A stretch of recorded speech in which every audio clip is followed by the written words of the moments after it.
Bueno, buenos días, ¿me escuchan?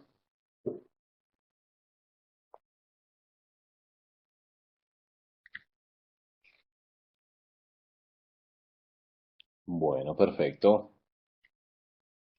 Sí, arrancamos todos tarde igual. Ahí estaba mandando mails a los muchachos que no habían ingresado todavía. Falta Luis, pero bueno, ahí le mandé un mail a ver si se conecta.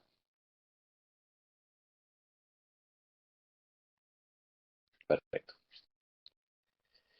Bueno, la clase pasada estuvimos viendo este, lo que es la parte de componentes. Estuvimos viendo la parte de resistencias, cómo interpretar los valores, si a través de las nomenclaturas que tienen las mismas. Hoy en día prácticamente todas las computadoras están viniendo con componentes de montaje superficial. ¿Sí? A ver, Leonardo, vos me estás escuchando, sí, Ezequiel también, Rubén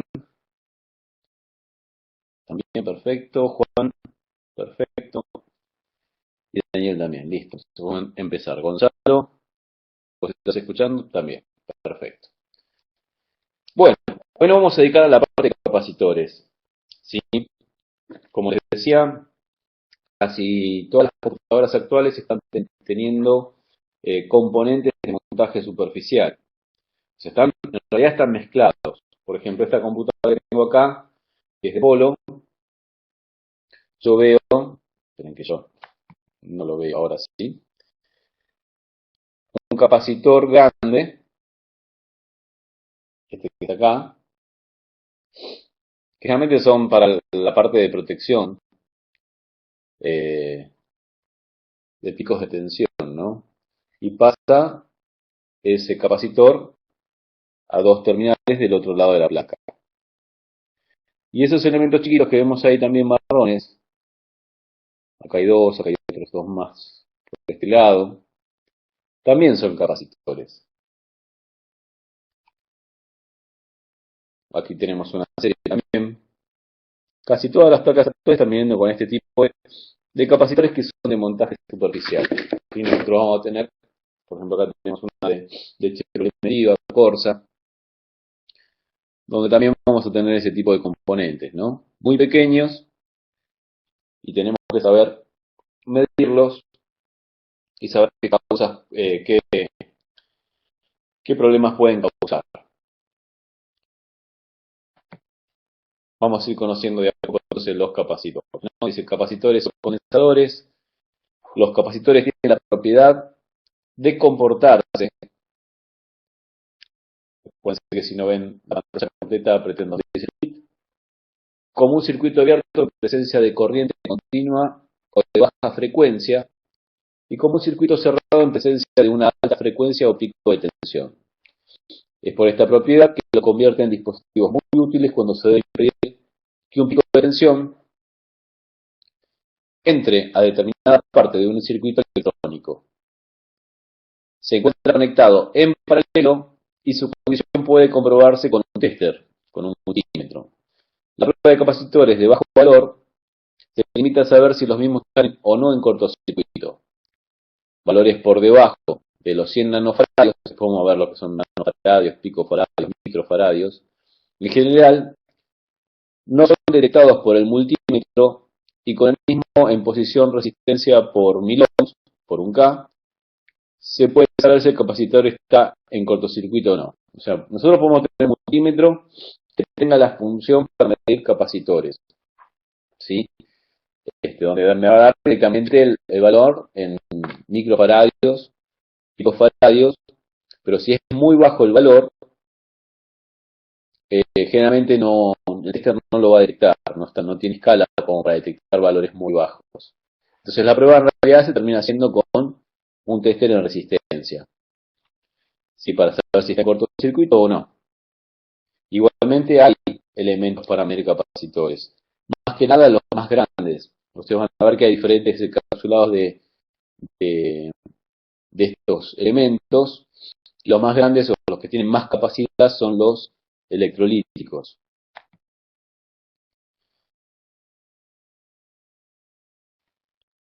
Ahora estamos todos, ¿sí? ¿Cómo se prueban estos capacitores? Luis, recién empezamos, así que no te hagas mucho problema, que igualmente acabamos de empezar la clase. Dice, los capacitores electrolíticos pueden medirse directamente con un multímetro utilizado como ohmómetro. Quiere decir que cualquier multitester, si que tiene la función para medir resistencia, nos permite probar estos capacitores. Acá habla de capacitores electrolíticos, pero el dibujo que muestra en esta imagen es un dibujo de un capacitor que se llama cerámico. Generalmente el electrolítico tiene mucho más capacidad, ¿sí? Vamos a encontrar en computadoras automotrices capacitores de 100 microfaradios, 10 microfaradios, 47 microfaradios, ¿sí? Que son los electrolíticos. Cuando hablamos de picofaradios o nanofaradios, son por ahí cerámicos, o también hay de otro material que se llama tantalio. Cuando se conecta un capacitor entre los terminales del multímetro, este hará que el componente se cargue con una constante de tiempo que depende de su capacidad y de la resistencia del multímetro. Por lo tanto, la aguja deflexionará, en el caso de usar un tester tipo aguja, por completo y luego descenderá hasta cero indicando que el capacitor está actualmente cargado.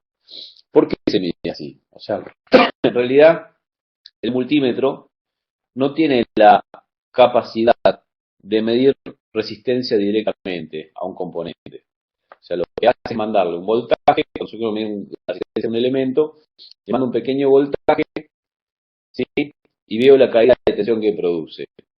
Si produce una caída de tensión perfecta, o sea, la tensión que le mando se fue a 0 volts, quiere decir que ese elemento no es resistivo y tiene continuidad perfecta. Si no cae absolutamente nada del voltaje que le manda, significa que, que está muy resistivo, incluso con resistencia infinito. Y después todas las condiciones intermedias que pueda tener entre medio, ¿sí? O sea, de acuerdo al voltaje que cae, le hace un cálculo por la famosa ley de Ohm, sobre el amperaje y el voltaje que manda, y por lo tanto puede calcular el valor de resistencia. Por lo tanto, cada que tiene resistencia está mandando una tensión. Aprovechamos esa tensión que manda el multímetro para cargar el capacitor, ¿verdad? Entonces, cuando yo conecto con resistencia, sin importar la polaridad, y le doy al capacitor, me voy a encontrar que primero marca primero marca continuidad, perdón, primero marca infinito y se va a cerrado de continuidad. Quiere decir que el capacitor se cargó con el voltaje que dio el multímetro. Esto es válido para todo tipo de capacitores. Fíjense que los dibujos están los tipos principales de capacitor, que es el cerámico en el primer dibujo y el electrolítico en el segundo. Los capacitores cerámicos o de tantalio son capacitores que no tienen polaridad, ¿está? Mientras que los electrolíticos, ustedes van a ver que están marcados con un signo más, un signo menos, y debe respetarse la polaridad para que se pueda cargar y descargar, ¿no? Eh, si por ejemplo estuviera en cortocircuito, ¿sí? Lo que voy a tener es que cuando vaya a medirlo a un capacitor cerámico, el tester se va a ir a cero. Puede ser que no, un capacitor de muy baja capacidad de estos cerámicos no mueva la aguja prácticamente. O sea, si está corto se va a cero. Y si está bien, queda marcando un valor muy alto de resistencia o incluso infinito. Mientras que un capacitor de un valor más alto, un electrolítico, vos le das con una polaridad sin importar. O sea, primero probás con una polaridad y vos vas a ver que el infinito se va a cero. Una vez que se va a cero, el capacitor está cargado. Para poder saber si este condensador electrolítico funciona correctamente, invierto la polaridad en los terminales del capacitor y tiene que suceder de vuelta lo mismo, o sea, infinito e irse a cero nuevamente. sea, lo cargo y lo descargo a través del pequeño voltaje que puede mandar un multímetro. En el dibujo muestra un ómetro de aguja, pero también puede usar uno digital, ¿no? Voy a ver que los valores numéricos van a ir cambiando. ¿Se entendió hasta ahí? Vamos a comprobar un capacitor, función tester en resistencia, y en el caso de capacitores de gran valor, los mido con un ómetro y veo el proceso de carga, ¿sí?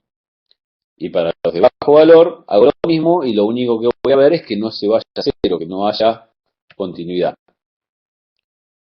Hay aparatos, hay un montón de aparatos para hacer medición de lo que son capacitores, aparte del multímetro.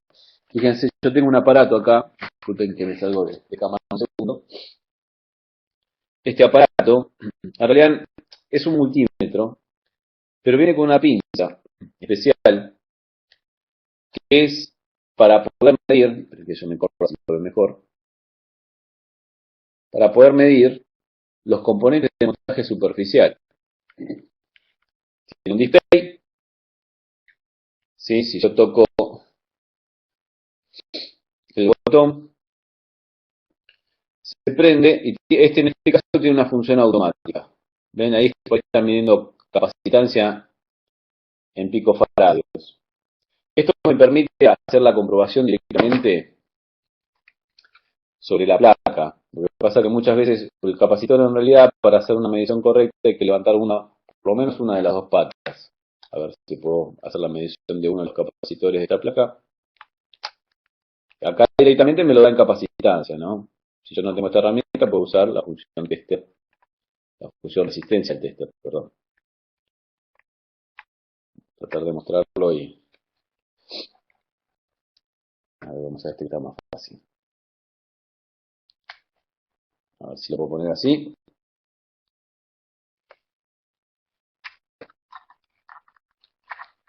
Que se vea en la pantalla. Por algún motivo se ve todo negro. Ahí está. Todo oscuro. Ahí lo toma. ¿Está? Lo que sí es que cuando mide capacidad, también es un cálculo a través de voltajes que le manda este aparato.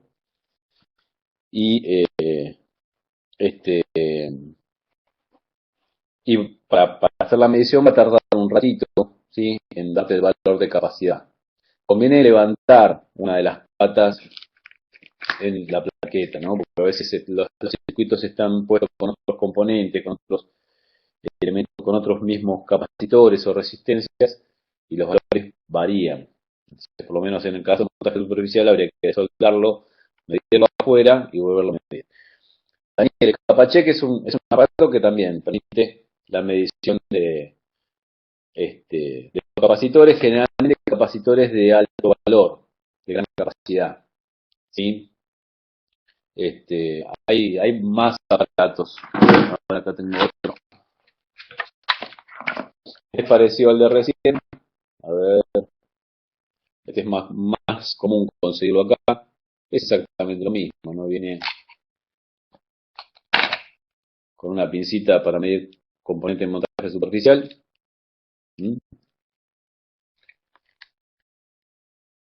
Y en este caso, bueno, directamente esta función capacidad.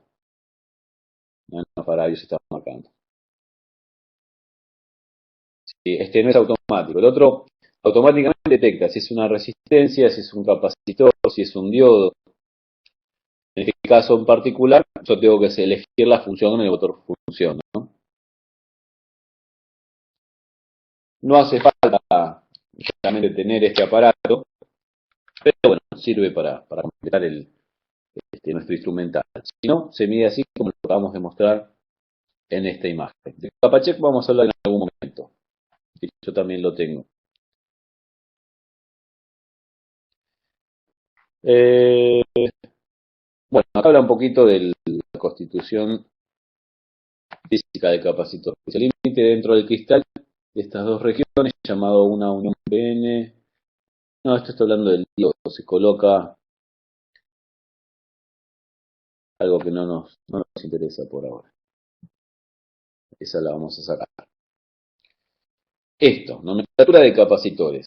O sea, realmente en los circuitos voy a necesitar que estos capacitores absorban picos de carga o den una corriente en algún momento, ¿sí? Y tienen diferentes valores de capacidad. A lo que a nosotros nos interesa para lo que es la reparación, vamos a necesitar conocer a través de la identificación que tiene, qué valor es el que corresponde y poder medirlo, ¿no? O sea, por un lado, hago la comprobación con el tester, ¿sí? Midiendo resistencia para saber si se carga, se descarga, capacitores de alta capacidad, o si no está en corto, capacitores de baja capacidad. Cuando hablamos de alta capacidad estamos hablando de microfaradios, mientras cuando hablamos de baja capacidad estamos hablando de pico o nanofaradios. Dice, la mayoría de los capacitores que superan el valor de un microfaradio poseen impreso su valor como por ejemplo 1, 22, 100, 47 microfaradios, da el valor directo, por lo que no tendremos inconvenientes a la hora de controlar su valor. Pero existen algunos, especialmente aquellos en que su valor es inferior a un microfaradio, que poseen una cifra de 3 números solamente. Bueno, ¿cómo es esto? Lo primero que debemos tener en cuenta es que los valores en estos casos pasan a expresarse en picofaradios. De las 3 cifras, las 2 primeras son las que se consideran más significativas, siendo la tercera el multiplicador. Los valores de multiplicación los vemos en la siguiente tabla.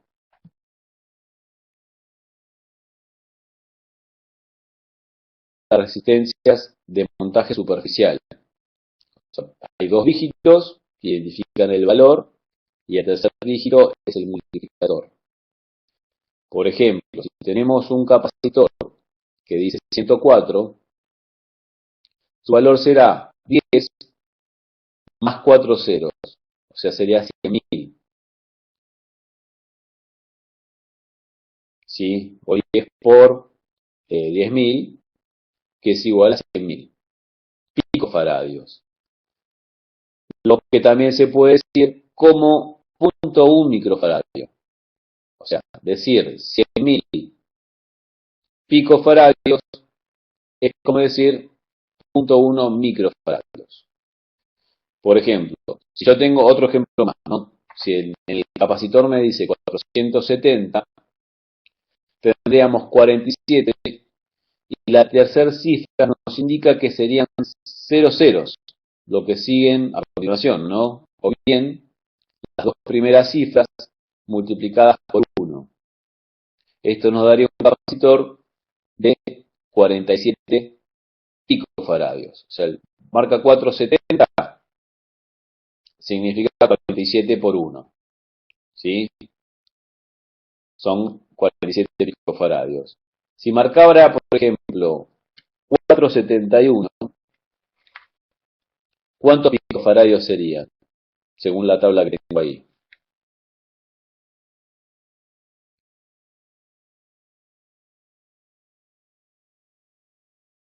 470. ¿Está? Porque uno es multiplicarlo por 10. 47 por 10 da 470. Correcto. Entonces, de esa forma yo me puedo dar cuenta los valores, ¿no? Si dijera 475, acá se las compliqué un poco. A ver.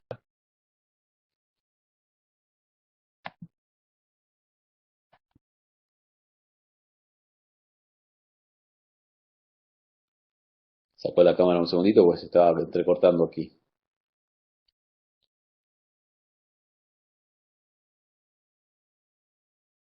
Vamos a poner los ejemplos. A ver, díganme ustedes los siguientes ejemplos. Un capacitor de 471, otro que diga 223 y uno que diga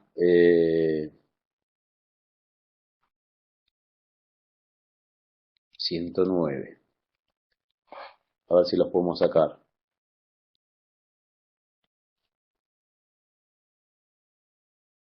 Hágame los tres, a ver. Traten de probar todos, pues ya les digo, después van a tener que comprobar si estos componentes tienen esos valores de capacidad.